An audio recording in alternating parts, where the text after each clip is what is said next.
mosses, waterfalls, just your trees. Yes, we went to Ruby Beach. Oh my gosh, it's just absolutely incredible. So I love it up here. Now I've been to North Cascades National Park, Olympic, and Mount Rainier. So done the big three, and all of them are just like have the best national parks in America. That's my opinion.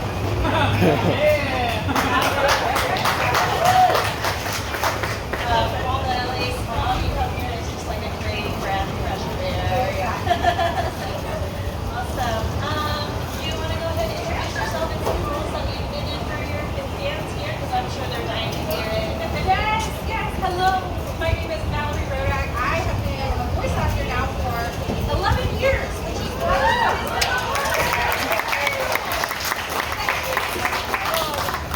I've been doing it for a long time, but it wasn't really until recently when Frieren came out that the hype started expanding. So I was Frieren in Frieren Beyond Journey's End. Absolutely incredible show. I'm such a fan of it from top to bottom. Music, animation, storytelling, characters, all of it. So Frieren definitely holds a special place in my heart. I also voiced some other elves, believe it or not. So I voiced Heil Ledger in Goblin Slayer. You guys know Goblin Slayer. Very different elf. She's very spirited, and Frieren, of course, is very stoic. I also voiced Elise in Shoku Tensei, Jobless Reincarnation, if you've seen that one. Also, a very different elf, if you're familiar with that one. She's very kind of sultry, sexy. And then outside of that, I am the Great Sage. In that time, I got reincarnated as a slime. I'm Yukino in Fairy Tail, and a lot of other awesome things. So I'm very excited. Thank you for being here.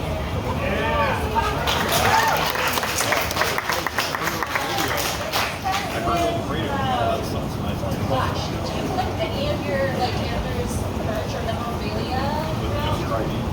I love that you started with this question. I love merch. I love things. I also am that way. So you guys know in Frieren how she loves to collect things, and I feel like I'm so identified with her.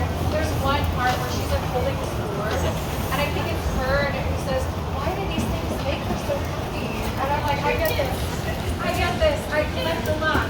So I of course collect stuff from Frieren. I have a ton of keychains, the figures. I have a whole, I call them my army of Frieren. Here at my computer, and they're just ready to go at a moment's notice. I totally don't need more, but I totally want more. I don't know if you guys have seen some of the figures that are coming out. It is just so cool. There's just all sorts of different Frieren figures. The Funko Pops, they just announced this past week. I am so excited. So Frieren, Stark, and Fern are getting Funkos. Himmel is getting 2 Funkos. And then they get a surprise announcement where they're doing the Frieren in the Midnight. Kind of like my shirt. I am so excited. So I'm very excited to get some of those in my collection. Should they do all of it during your recipe? I'm using quite a few now. There's Frieren in a sweater that is really gorgeous. There's Frieren with the hair when she gets back in the mimic and she comes out her hair's up. I really love that one. I'm not gonna lie to you. Yeah. Probably one of my favorite things though. Have you guys heard of Big Frieren? The stuff with Big Frieren. She's huge. She's big. Yeah, like a stuffed animal, cuddled size. So I love Big Frieren. She sits on my couch, and when people come over to my house, I'm like, I'm sorry, there's not room for you on the couch. Frieren is here. There's it on the floor. Yeah. Remember this out on the couch. Exactly. Out of all the anime, what would be your most challenging role that you had? Most challenging role. Well, so there is one. It's kind of outside of anime, but it's a wild story. I think so. Are you guys familiar with Ultraman, kaiju type shows? Yes. Okay. So Ultraman, there's Ultraman C, which is one of their TV shows, and I got to voice the leading lady.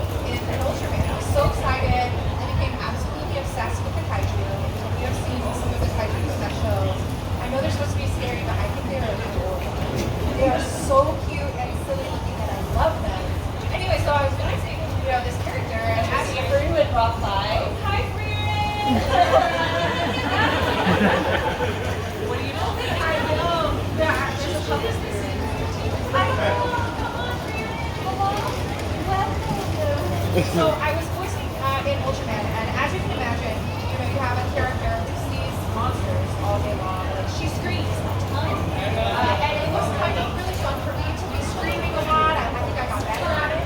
I think now I feel like I'm screaming people. I know that can be fun, but one day I went in to record one of the screams, and I had your glasses on, and they had the headphones. I think they had even like a pair of headphones. They were really tight, kind of pressing on my temples right here. And I went to go do the scream, and I pulled a muscle in my jaw. So talk about challenging. It hurt for probably a month or two. I actually had to get physical therapy and your jaw, which is the thing. It's extremely uncomfortable. He like gloves up and sticks his finger in your mouth. It's scary. But let me tell you, if you've never had this done, he basically massaged that muscle right here in your jaw. And when he got done, he was like, "How did that feel?" And I was like, "My face feels lopsided because he had relaxed the muscle so much that it felt lopsided." It's amazing. Like, you don't realize how much tension you're holding in your jaw. So, that was kind of difficult. It was like a learning lesson for me, as I was recording. Need to be careful with my screams. But now, I want to be an expert screamer. Like, hire me for any screaming.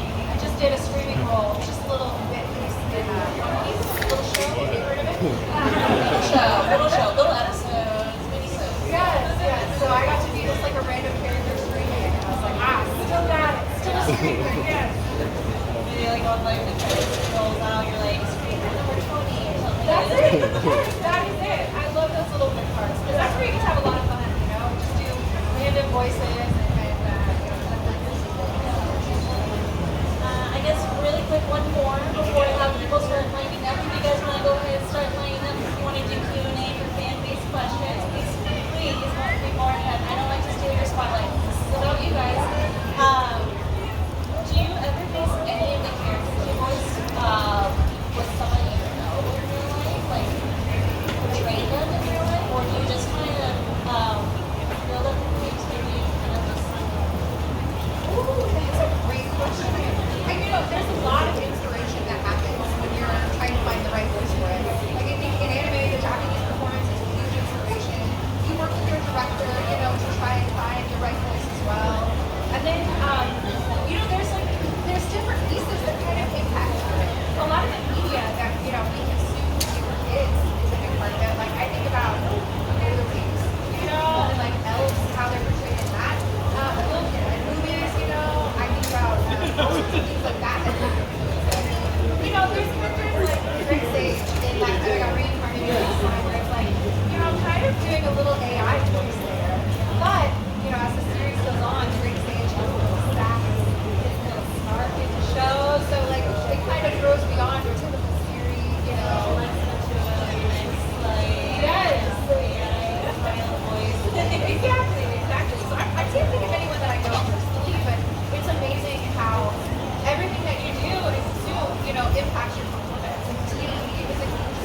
Hello?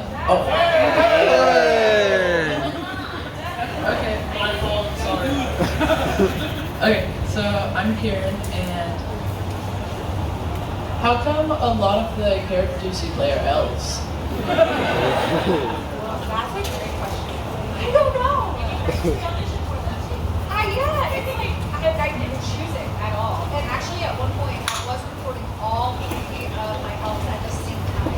So I would go to one studio, record Frieren, the next studio, I would be doing High Elf Archer, and go over and you know, I mentioned before, like they're all very different from each other. Like, it would make sense, like okay, maybe they're similar types of elves, but like High Elf Archer is so spirited, Frieren is so almost like you know, and the way that she speaks, and Elise is just silly and sexy, you know. So they're very different, but maybe there is something about my performance or something about my tone of voice that evokes. She's been alive for 1,000 years. I do, but I'm not mad about it. So if you hear any elf roles, you know, that's my way. Okay, thanks. Thank you. Hey Mallory, it's Martin. I wanted to ask you, how do you view Data Live now compared to when you first recorded it? Because Nina's one of my favorites of the spirits. Oh, that's awesome. So Day Live, great show. I voiced a character called Mia Honda in Day Live. And yeah, she comes in, I want to say like 3rd or 4th season. Fourth season. Fourth season, yeah. And she's hilarious. Like, I had so much fun just like recording these silly lines. She's kind of spunky and spirited, and I had the best time recording her. But I will say, from my perspective, Mia did not get her moment in daily life. So Mia has this book called Seal that allows her to basically like see all of the world. It gets taken away from her. And then the whole season goes on and she does not have her book. Then she finally gets it at the end of the series. And she doesn't even really get to use it, you know, to show how powerful she really is. So I'll tell you this, I want to do it. I hope it's not over. I think it might be over. But I hope that there's more of it because I want to see Mia and I want to see how powerful she is. I have a new project with this tease, but I won't say anything about it because there's something in there that you gotta take a look at it closely. Oh my gosh, come tell me about that. No spoilers. No spoilers. Hello, Mallorie. Hello, hey, I like your shirt. Thank you. Yay. By the way, what's your first anime voice role, and how do you feel about your time recording? That's a great question. So, has anyone ever heard of, and I bet nobody's going to read it, it's a show called Supernatural Index? Okay, yes, okay. So it's part of that world where there's a certain scientific railgun, there's Accelerator that's also part of it, and there's Supernatural Index. Great show. So I actually, when I wanted to start working with Funimation, it's now Crunchyroll, I actually sent them an email, and I was like, hi, my name is Mallorie, you know, I can be at your studio in 30 minutes. I'll do wall-up sessions, which are like background noises, you know, where you kind of like, you see a character in a frame, and there's people talking in the background, you know, it's like, whatever you need, I'll be there, you know. It actually took them 4 years to respond to that. 4 years. And then I finally got the audition for a character called Ursula Aquinas in a certain magical index. And they told me, we want to cast you, but actually we're going to do what's called like basically a paid audition. So you're going to record for this, but if you don't like it, we're going to recast you. And so I was so nervous. I actually watched the show and like typed out all of my characters' lines just so I would be like overly prepared. This is absolutely not necessary at all, but I'm just like, that's my personality. You know, I want to prepare. You know, so yes, you gotta do your research, right? So I was so nervous to go in and record. You guys know Jerry Jewell, that was the director. He was the first one to ever cast this. And spoiler alert, I did not get recast. And it was great. It's a great show. I have a printer, you know, at my table at the end. Nobody ever buys it. Nobody knows about that show. So you can definitely give it a watch. Or read the light novels. Oh, yes, you know.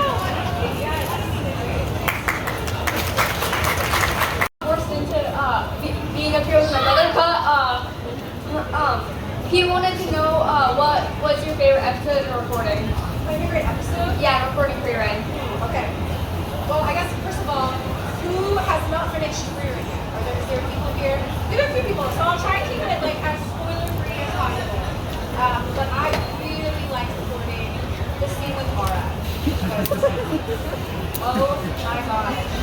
Wow. Like I knew that was gonna be an epic scene, so I was really nervous to record it. And I went in to record it, and our director, Jade Saxton, who's absolutely amazing, she's a great voice actress as well. She actually was out that day.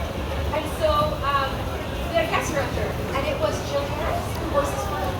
So it was Fern directing Frieren. We got to the line, you guys know the line, it's 3 words, and we did it in 1 take. And she was like, we got it. And it was so cool just to see like the internet's reaction. A lot of people will come up to me and say, like, I wasn't watching the show, but I saw a clip of that scene with Aura online, and I started watching it because of that. So to me, that was a really fun one to record just because I think it impacted people in the way. Coldest line in anime, coldest line. Thank you.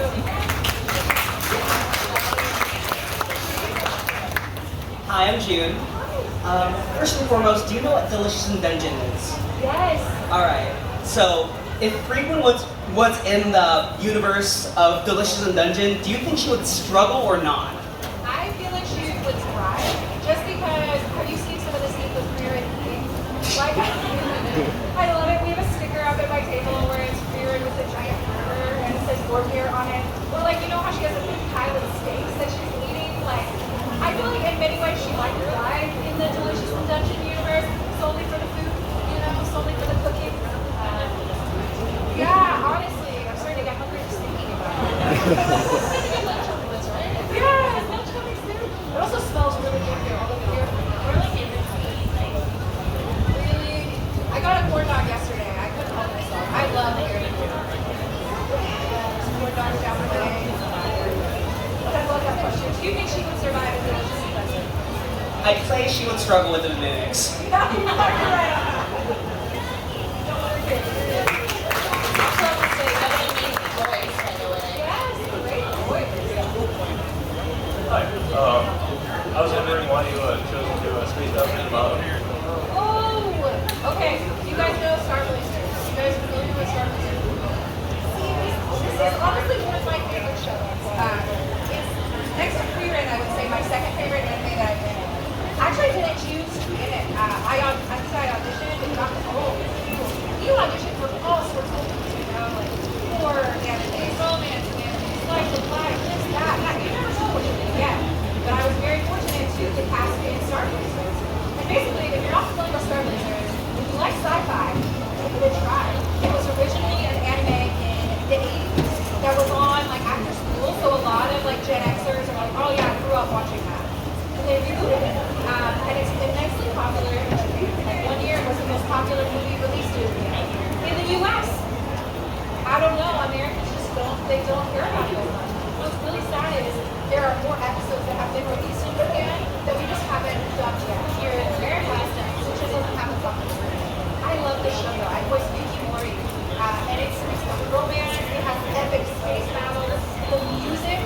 I know if you're a fan of like, you know, Evan Paul's soundtrack on Frieren, I mean this one it's different, but it's very brassy. It has this kind of almost a 80s like vibe to it. Music is amazing. It's a great show, Star Blazers. And my counterpart in the show, Kodai, is Christopher Wakeman, who is also here, you know, at the con as well. So you have Kodai and Yuki Mori out there. Thank you. Woo! Good question. Wow, this is my first time on the microphone. So, I've never seen Frieren or honestly any of the animes that you listed that you voiced in. So can you briefly tell me why I should watch Frieren or any other anime? I love this. Okay. Well, one of the things I start with is, you guys know my anime list. It's like where fans rank their favorite anime. And for years, Full Metal Alchemist Brotherhood was the #1. You know, great show. People love it. But when Frieren came out, it actually knocked Full Metal Alchemist off of the #1 spot. And after that, all the Full Metal Alchemist fans were like bombing Frieren to try and like get it to go down. And no, it didn't work. It's still #1 up there. So like, you know, if you don't believe me, definitely a testament to the fans. Like very, very, you know, beloved show. But essentially, what I love about it is I feel like it's a very special, unique story that you don't see very often. It's set after the big king's battle with the demon king, they're successful. But then what? You know? So like I feel like so many stories focus on the big battle, but they never talk about what happens afterwards. Like already, very unique style of story. I think it has something for everyone. It can be emotional. Like episode 1, I was already like crying, like, oh my gosh, I can't believe this is happening. It's funny, it has like really kind of moments of levity, especially with Shark. You know, it's got a little bit of romance, it's got epic battles.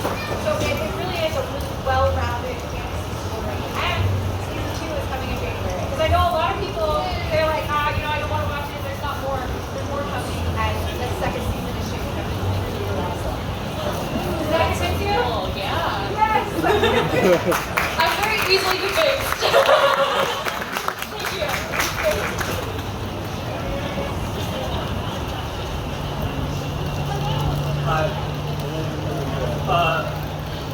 I'm Anthony, and my question isn't really Frieren related.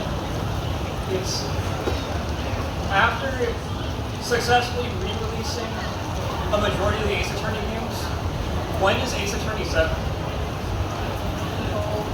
So, I'm in Ace Attorney anime, which a lot of people didn't realize that they did make an anime.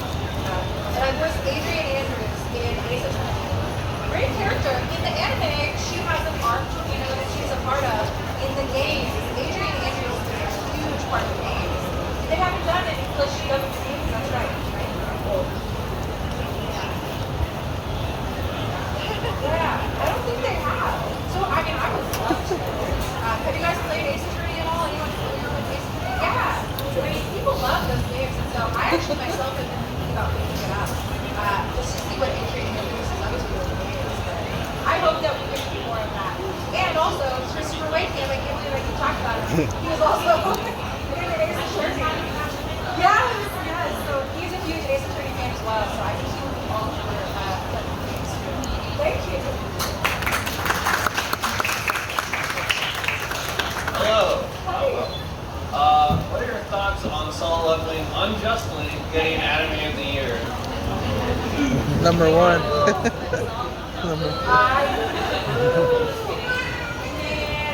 I just have to say, the competition I feel like was so tough this year. Did you guys watch Solo Leveling with Chance? Okay, yes.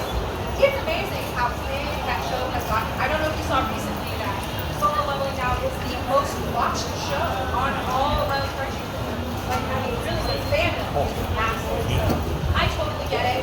I'm actually in Solo Leveling. So whenever you see it, like, the game reports, like the news reporter, like today, you know, we have a game here. I don't remember why. That's me. She also narrates the final battle in season 2. So I'm a fan of Solo Leveling, but Frieren has a special place in my heart. It does. I just feel like it's a unique anime that comes along, you know, only once every so often. And so I was sad that it didn't get anime of the year, but I think that season 2 is coming up in 2026. So Crunchyroll Awards 2026, Anime of the Year. Thank you.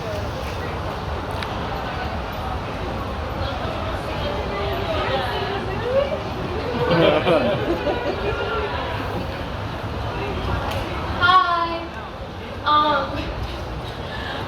I just want to say, first of all, I love your work. You do so amazing. I wanted to ask how you got into voice acting. Ooh, okay, good question.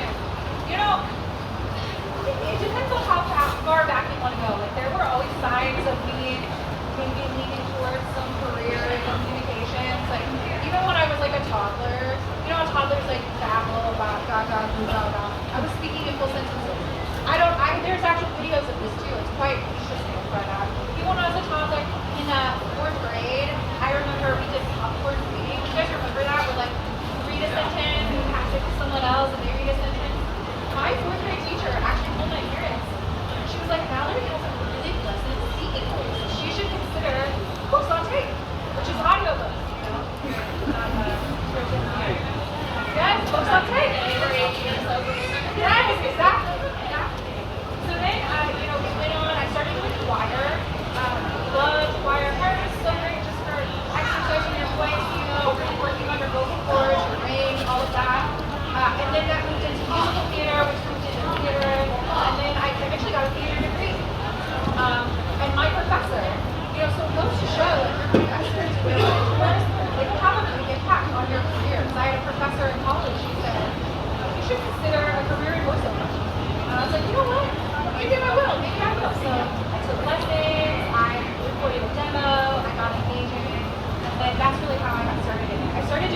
commercial work, first of all. So you probably heard my voice on the commercial.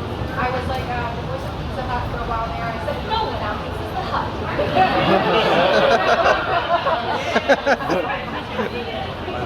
Oh, I wish. Pizza Hut, call me. So a ton of commercial work, which is really fun. And then I started doing more anime stuff. And then the rest is history.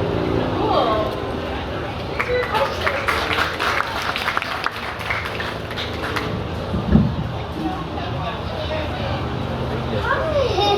Hi. Who's your favorite character? My favorite character in Frieren or my favorite character of all? In Frieren. Okay. I have a good answer for this. You guys know Dinkin. He's the old man and he has a monocle. You remember him? He appears in kind of the second half of season 1. I love Dinkin. He's just funny. I don't know, there's just something about him that makes me smile. So I really like him. I also really love Eisen. You remember Eisen? The toy? You remember there's one scene where Eisen jumps off of like a cliff and he just head first goes down into the ground. It's completely fine. I really laugh a lot. Those are my favorite characters. Do you have a favorite character? Who is it? Did you say Fern? Fern? I love Fern. She's best girl. That's a great answer. Thank you for your question.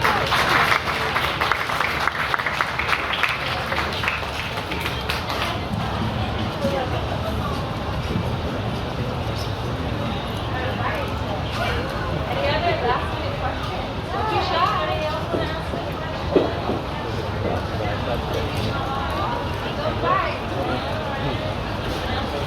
So, okay, if there's any elf that you could voice, either like in live action that gets turned into animated media or just anything in general, who would you want to voice that you haven't? Galadriel. Oh, he's so cool. Gosh, I just love Galadriel.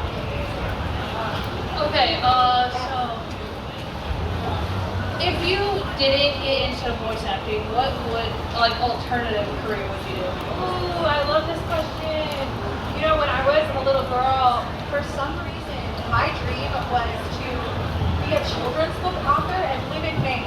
I never had been to Maine. I don't know why I chose Maine, but I wanted to be a children's book author. I would love to write my novel. That would be really fun. Like, I think my novel would have to have elves in it. I don't know what else would be in it, but like, I just can craft a fantasy world